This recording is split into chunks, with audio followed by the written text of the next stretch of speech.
প্রাকৃতিক সৌন্দর্যে ভরপুর রাঙামাটি হলো ভ্রমণপ্রিয় পর্যটকদের অন্যতম আকর্ষণীয় একটি জায়গা।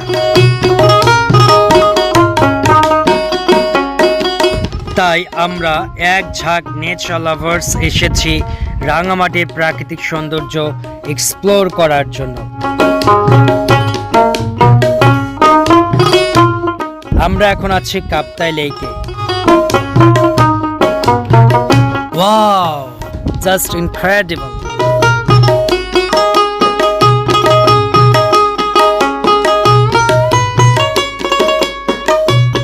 অনেক অনেক মজা মাস্তি করলাম।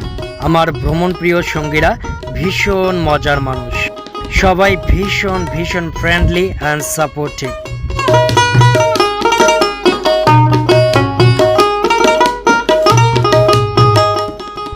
একটা কথা না বললেই নয়, সেটি হলো এখানকার সবার সেন্স অফ হিউমার ছিল অতুলনীয়। গান গেয়ে, কৌতুক করে, জোকস বলে, বিভিন্ন মজা মাস্তি করে ভ্রমণের পুরো সময়টাকে মাতিয়ে রেখেছিল। সবাই সরকার ভাইকে সাবস্ক্রাইব করবেন, ভিডিও শেয়ার করবেন, লাইক করবেন, কমেন্ট করবেন। এমন সুন্দর মনের মানুষগুলো আছে বলেই হয়তো পৃথিবীটা এত সুন্দর।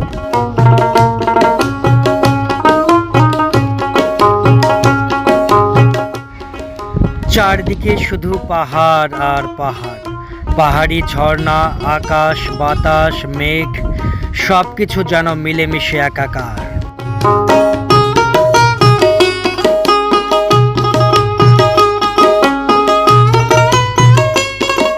পাহাড় যেন মেঘের কোলে হেলান দিয়ে ঘুমোচ্ছে।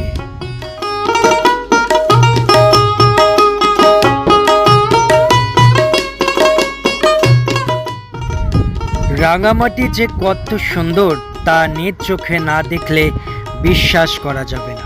আমার ভাই, তোমার ভাই, সরকার ভাই, সরকার ভাই, সরকার ভাইয়ের মার্কা, ইউটিউব মার্কা, শুভেচ্ছায় স্বাগত। সরকার ভাইয়ের মার্কা মেলা, ফোন রাখছি মার্কাগুলো। সবাই ছিল ভীষণ চেয়ারফুল এবং রোমান্টিক। তাদের রোমান্টিকতায় ভ্রমণের প্রতিটি মুহূর্ত হয়ে উঠেছিল রঙিন এবং আনন্দময়।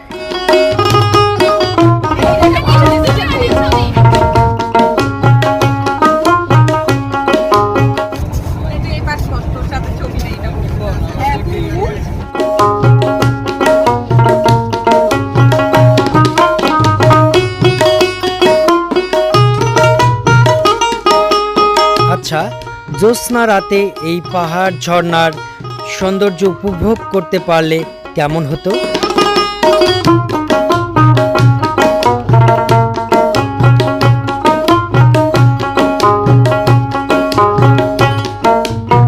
ও আচ্ছা, একটা বিষয় ক্লিয়ার করি। আপনাদের মনের ভেতর নিশ্চয়ই কৌতূহল জেগেছে যে বোটের ছাদে এতগুলো কাপড় আসলো কোত্থেকে, তাই না? আসলে আমরা সুফলং ঝর্ণায় গোসল করে আসলাম, তাই কাপড়গুলো এখন রোদে শুকাচ্ছি আর কাপ্তাই লেকের সৌন্দর্য উপভোগ করছি।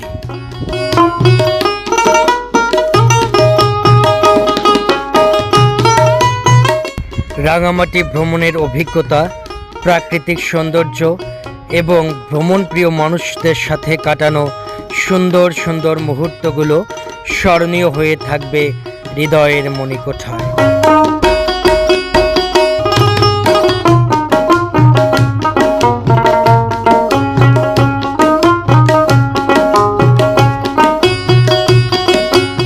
সবার আগে দেশ, আসুন আগে নিজ দেশের সৌন্দর্য এক্সপ্লোর করি, দেখি, দেখাই। সবাই মিলে বিশ্ব দরবারে তুলে ধরি বাংলার প্রাকৃতিক সৌন্দর্য।